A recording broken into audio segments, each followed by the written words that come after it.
In the ancient world, the birth of a child was always a momentous occasion, especially in the families of the patriarchs. For Isaac and Rebekah, the anticipation was even greater, for they had waited many years for children. Isaac had prayed earnestly, and God had answered, promising that Rebekah would give birth to twins, brothers who would become the ancestors of two nations. But as the story unfolds in Genesis chapter 25, we see that the arrival of these twins would not bring peace and harmony, but instead would set the stage for rivalry, favoritism, and a fateful decision that would shape the course of history. Before we continue, just a reminder to like this video, subscribe to our channel, and hit that notification bell. By doing so, you'll stay connected and up to date with future content. Now, let's continue delving into Genesis chapter 25, verses 24 to 34, and the message God has in store for us. Imagine for a moment the household of Isaac. Was it a place of laughter, unity, and mutual respect? Or was it a home marked by tension, competition, and undercurrents of conflict? The Bible gives us a glimpse into the dynamics at play. Isaac, the son of promise, and Rebekah, his beloved wife, are finally parents. Yet from the very beginning, their family is shaped by forces that threaten to pull them apart. The twins could not have been more different. The firstborn, Esau, emerged from the womb red and covered with hair, a wild and rugged child whose very appearance inspired his name. Esau would grow into a skillful hunter, a man of the open country, strong and impulsive, living for the thrill of the moment.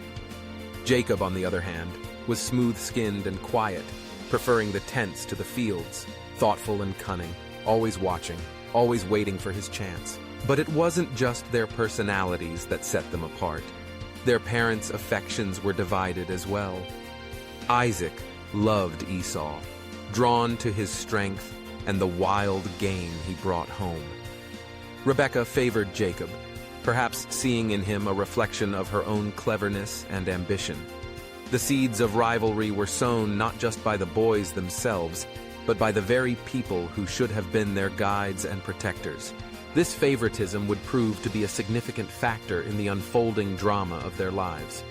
Instead of drawing the family together, it drove a wedge between brothers, between parents, and ultimately, between the generations.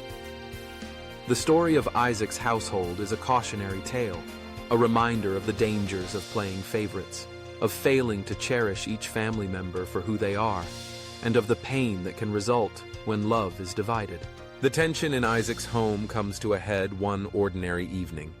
Esau, returning from the fields exhausted and famished, finds Jacob cooking a pot of stew. The smell is irresistible, and Esau, ever the man of appetite, begs for a bowl. Jacob, ever the opportunist, seizes the moment. "First," he demands, "sell me your birthright." The birthright was no small thing. In ancient times, it meant the right to lead the family, to inherit the lion's share of the property, and perhaps most importantly, to carry on the special relationship with God that had been promised to Abraham and Isaac. It was a sacred trust, a gift that could shape the destiny of generations. Yet, in his hunger, Esau sees only the present. "I am about to die," he says, exaggerating his need. "What good is the birthright to me?"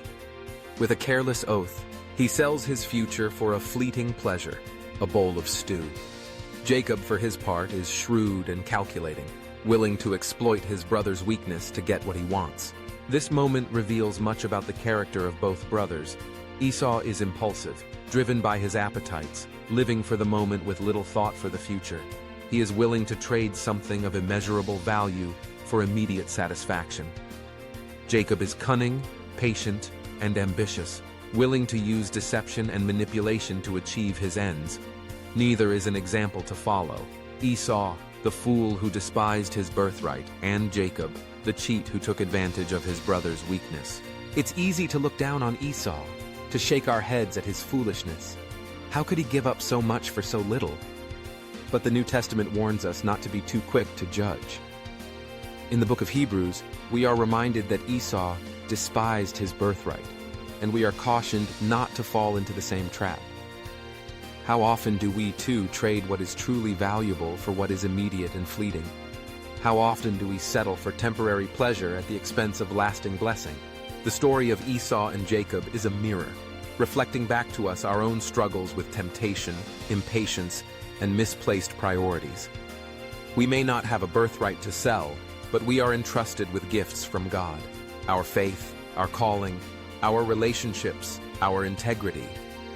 These are treasures that can be lost in a moment of weakness if we do not guard them carefully. So what can we learn from this ancient story? First, we are reminded to value what God has given us. The gifts of God are not to be taken lightly or traded away for momentary pleasure. Second, we are called to resist the temptations that would lead us to compromise our future for the sake of the present. This requires wisdom, self-control, and a long-term perspective, qualities that do not come naturally, but can be cultivated through prayer and dependence on God. Finally, we are reminded that God's grace is available even when we fail. Jacob and Esau both made mistakes, yet God continued to work through their lives to accomplish His purposes. No matter our past, God can redeem our story and use it for good. As you reflect on this story, take a moment to pray. Ask God for wisdom to value His gifts, for grace to resist temptation, and for strength to stay faithful to His calling. Remember the warning of Hebrews: do not despise your birthright. Cherish what God has entrusted to you, and walk in the blessing of His promises. If this message resonates with you, take a moment to praise our Lord. Type "Glory to Yahweh" in the comments as a declaration of praise and glory to our Father for His infinite love, mercy, and patience for us. God bless you.